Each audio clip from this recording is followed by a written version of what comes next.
I'm Clementine, the drummer from Zepparella, and you are watching Musicians on the Record.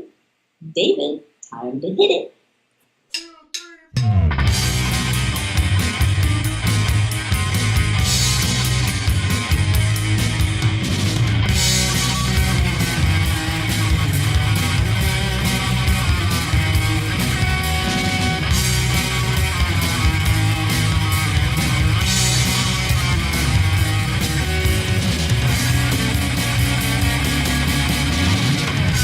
This is huge, Musicians on the Record. Bring it on.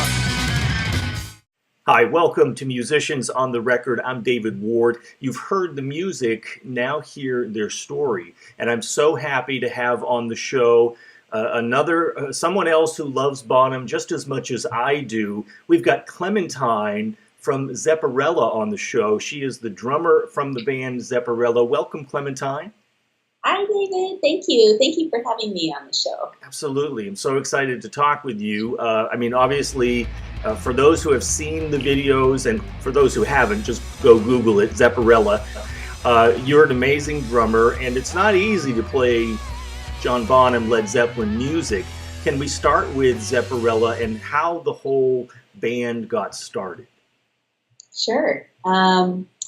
So first of all, thank you for that nice compliment. Bonham is a lifetime of learning, so any compliment I get doing it always means so much to me. And the band started about 12 years ago. Gretchen Menn, the guitarist, and I were playing in an AC/DC band. And we were getting frustrated with the number of shows we were playing, and we were driving back from the show one night, and I said, I had an idea a couple of years ago about starting a Zeppelin band. I really would love to learn the Bonham catalog, even if I wasn't going to make it a band. And Gretchen was like, I always wanted to learn Jimmy Page's stuff. And so I was like, okay, great. Well, I'll send you a list of songs. Let's get started learning it. And then, once I really started diving in, I thought, if I'm going to spend this time, then I might as well have a goal to do it on stage. Even though at the beginning, I really thought I was never going to get to a place where I was going to be able to legitimately do that. Just because, I hadn't been playing for that long at that time. I guess maybe, I don't know, 13, 14 years or something. And, I had learned some Zeppelin, but, nothing that I thought anybody should hear. Okay. Yeah. Again, not easy to play. So we should clarify for those who don't know as well that Zepparella is an all-woman band doing Led Zeppelin, correct? Mm-hmm. Yeah, all women. Yeah. Can you say who's in the band? So let's see. It's Gretchen Menn is the guitar, Angeline Saris is the bass player, and Noelle Dowdy is the singer. And they are spectacular musicians and my best friends. Yeah, so it's wonderful. How did the idea to have an all-women band playing Led Zeppelin music? How did that come about? Well, that's really interesting because I've been playing drums now for maybe 26 years or so. Is that right? Yeah, something like that. I started in maybe 92, 93. I've always, the bands that I've been in for the longest have always been all women. I was in a band called Bonham, which was a 3-piece metal band from New York City. And we were together for 8 years. We were lumped in the stoner rock category. Okay. So, up until 2004, from like 97 to 2004, we did a lot of traveling and did that. And then, the AC/DC band I was in was all women, the Zeppelin band. And whereas I do play with men, sometimes it really has always been these female bands that have been, kind of the primary focus. And I don't know why that is. I think there's something about just finding very like-minded people to really go down that long road with. Yeah. And, all of the women I know, they have this particular kind of work ethic that I have always been really into. when I started playing drums, I was in my 20s, and so everybody that I knew had been playing since they were 10, 11, probably like you started playing with your friends in the basement of somebody's house, and, Right. and I didn't get to do that. So when I started playing, I would say to all of my, male friends, like musician friends, like, come on, let's jam. And they'd be like, I got a gig, like, Right. I can't jam, They were busy. Yeah. Yeah. So I missed all of that, and most of the women that I know have started, even though they played in their teens, but they really seriously started doing it in their 20s. So there's that aspect of it. Other than that, I really don't know why. It just keeps happening. Yeah. When did you first fall in love with music and drumming? It was a long, strange kind of trip. I grew up in Southern California. I went to school for writing, went to the University of California as a writer. I played piano for 8 years as a kid, and, but I think I stopped playing when I was, 13, 14. Music was not a part of my life other than just a passion for it. And my father, I'm sorry, that's my pug snoring in the background. That's okay. Yeah, my pug's in the other room. I get it. They snore. I was on the road to, pursue writing, and I moved to New York City. Wow. And was kind of doing that. And then I got really, I started to date a man who was a recording engineer. Okay. And at the time, he was working in the biggest hip-hop studio in New York. So LL Cool J, and, he mixed Bring the Noise, and, all of the great hip-hop artists. Oh. And when we were together, I started singing. He was a guitarist, and I started just kind of like dabbling in singing. And then we kind of started a little band. Okay. And I was a terrible singer at the time. I had no self-knowledge. Okay. And we lost our drummer, and I thought, gosh, it would be, I love the idea of doing art where you're interacting with other people, where you're collaborating, because at that point, as a writer, you're in a room with a piece of paper and a pencil, like that's it. You're in your like brain. And at that point, I just really wanted to be in the world and to pursue art that involved other people. And when we lost our drummer, I just one day sat down with the kid and I thought, what about drums? Like, I've never even thought about being a musician or a drummer. Actually, if I was a musician, then I could travel for a living and change jobs a lot. And the job of drummer sounded really fun to me. And my partner said, okay, well, here, I'll show you some stuff. And so for about 6 months, I kind of played along the records and stuff by what he showed me. Yeah. And then somebody gave me the card to the best drum teacher in New York City, who is Fred Klatz, works out of the Drummers Collective. Okay. And I took private lessons with him. Okay. And how old were you when this was happening, Clementine? What? How old were you? I was 27. 27, and you had never sat behind a drum set before. That's amazing. That's an amazing story. Please. Yeah. Yeah, and so I thought, so the first drum lesson I went to, he thought he was writing a book about how to teach drumming. Okay. And he said, okay, you have somewhat of a musical background, you know music theory to a point and stuff. He said, so I'm going to use you as my guinea pig. I'm going to see how quickly I can get you to play well. So in a year and a half, I was in a band, and then I don't know, there's something about drumming. I feel like everybody has the capacity to be a musician, and it's really a matter of finding your instrument. With piano, I would come home and I had to, I liked goofing around on it, but like when it came time to practicing, it was like a chore. I played guitar at one point. It was a chore. It hurt my fingers. I played the flute, when I was a little kid. It's just a pain in the neck. I never enjoyed it. And then as soon as I started playing drums, if there were drums in the room, suddenly that's what I focused on. If there were drums at home, I came home and it was like, that's what I wanted to do. So I really found my instrument, I guess you would say. That's amazing. What was it about the drums that really called to you and attracted you?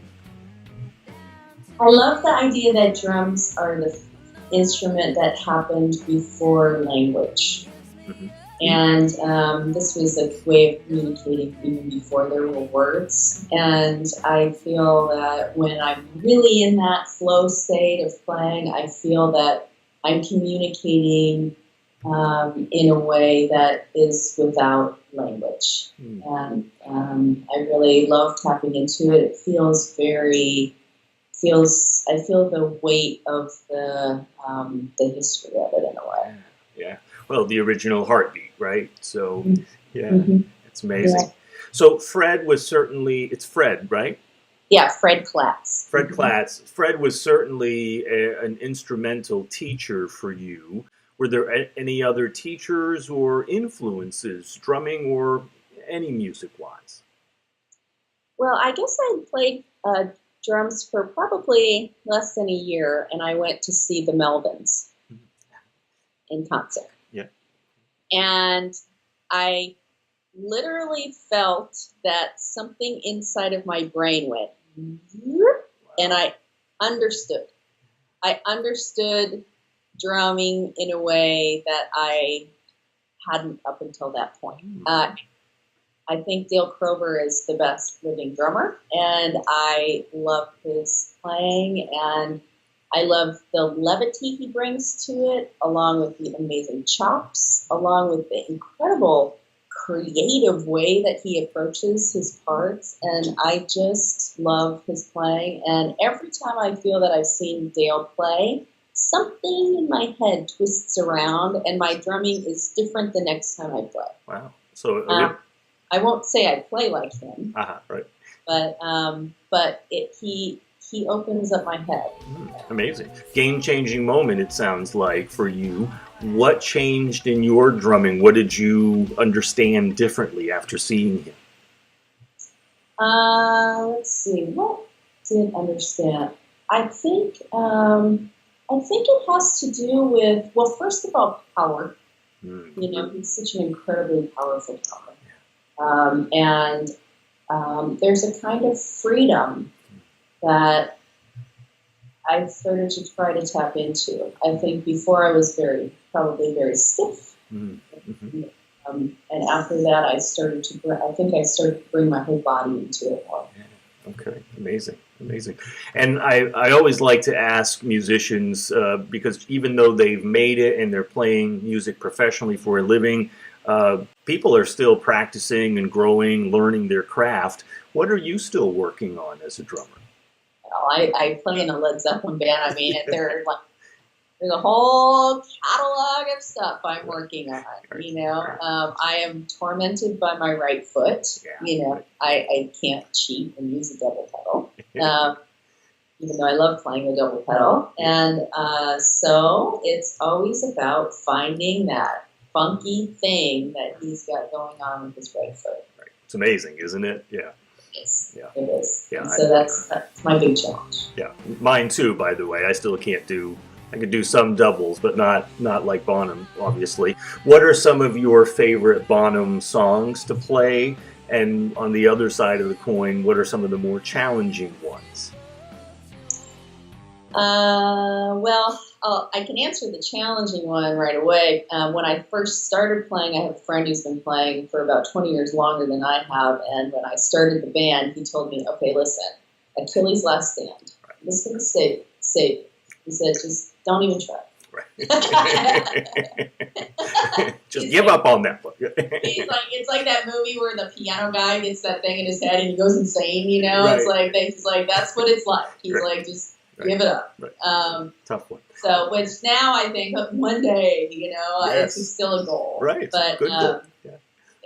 But so that's definitely on the top of the pile. Sure. But as far as what I love to play, I love playing Dazed and Confused. I love that because it has my very favorite moment, which is, you know, after that big long guitar solo and he comes out into that triplet roll. Right. And then it's like time stops and everybody just like hangs in midair for a moment and then falls back into that thing. Those are the things I love. Yeah, that's amazing, isn't it? Yeah. Amazing. Yeah, I've seen that video of you playing. You did a fantastic job. It's really incredible. Thank you. Yeah. Thank you. Yeah. Does Zepparella have any recordings? I think you do, right?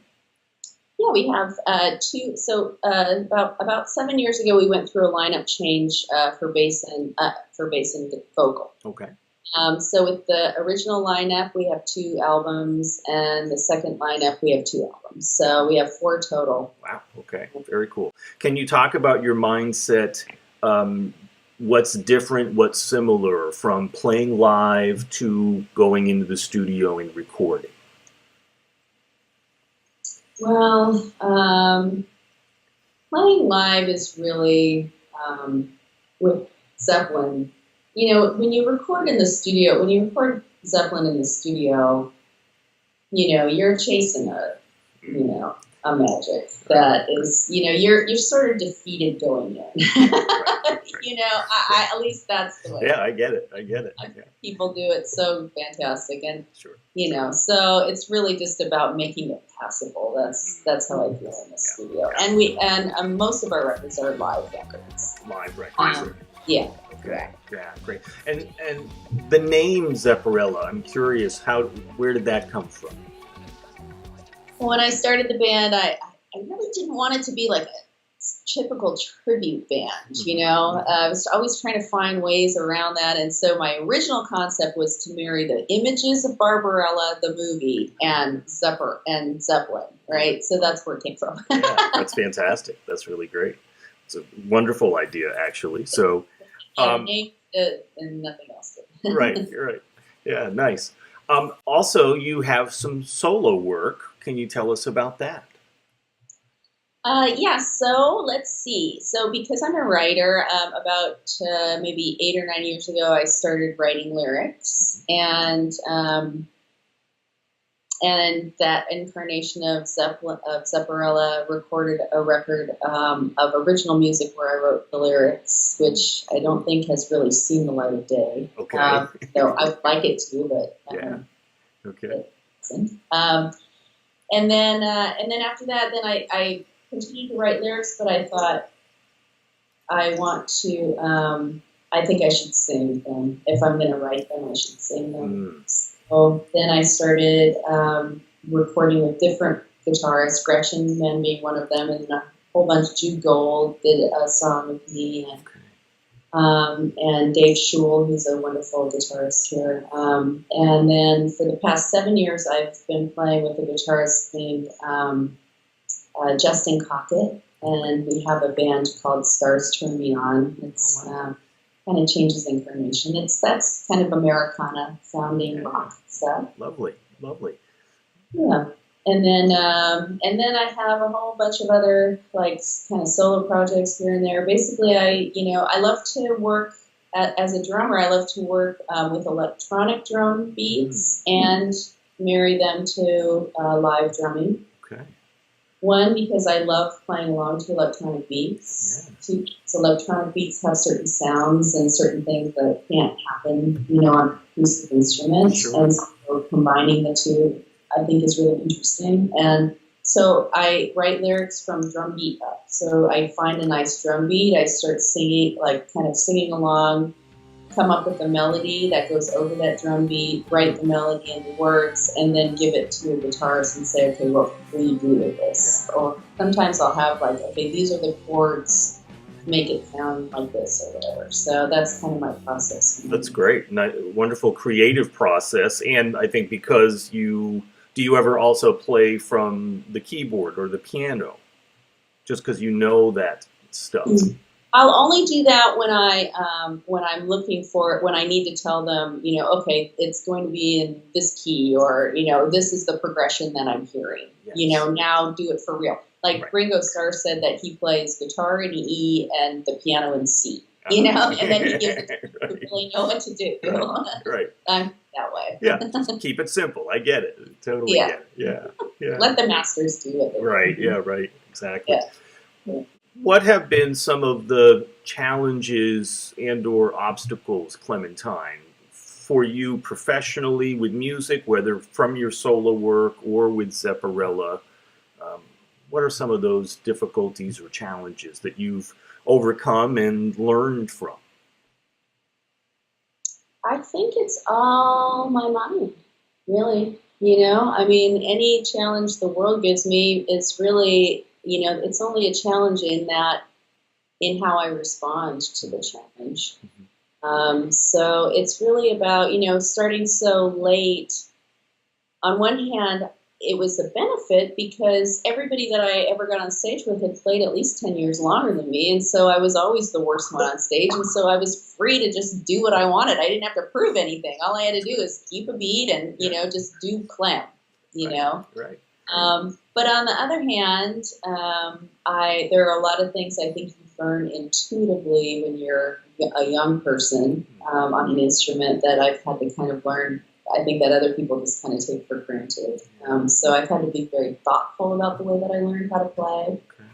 And then, you know, other challenges are always just, you know, believing I can do something. You know, once I was struggling with some foot thing. I think it was I was doing some double pedal work, and I went to a Melbourne show, and I got to ask Dale after the show something, and I launched into this whole thing. I've been doing this, but I'm not sure if I'm supposed to do it that way or whatever. And he just looked at me and he said, "There are no rules." I was like, That's why great. did you to tell me that? Like, Right. that's a big issue. I totally relate to that, though. It's sort of like I discover something and I go, "Oh, you can do that, actually? So cool!" Right? It frees it up. Right. Yeah. Yeah, it's just in your mind. And isn't it funny, too, how sometimes I can be working so hard on something and struggling. And then I let it go and okay, well, I'll never be able to do that. And I take a break, and over the next couple of weeks, maybe I think about it every now and then and kind of like roll it around in my head. And the next time I sit down, I can do it. You know, it's just a matter of just saying, well, just do it then, you know, and sit down and just do it. That's all I'm wishing for, the